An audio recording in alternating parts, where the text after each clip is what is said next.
नमस्कार. कॅपिटल म्हणजे काय याबद्दल माहिती पाहूयात.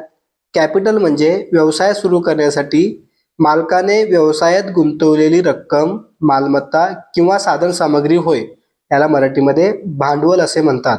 मालक स्वतःचे पैसे, फर्निचर, यंत्रसामग्री, स्टॉक किंवा इतर मालमत्ता व्यवसायामध्ये गुंतवतो. हीच मालकी गुंतवणूक म्हणजे कॅपिटल होय.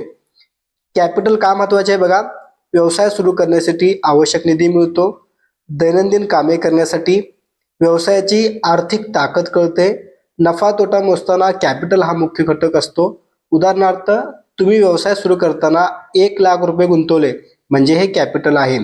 किंवा तुम्ही जुने फर्निचर व्यवसायासाठी दिले असेल तर हे देखील कॅपिटल म्हणून ओळखले जाते. थोडक्यात कॅपिटल म्हणजे मालकाने व्यवसायात गुंतवलेली मूळ आर्थिक रक्कम किंवा मालमत्ता होय.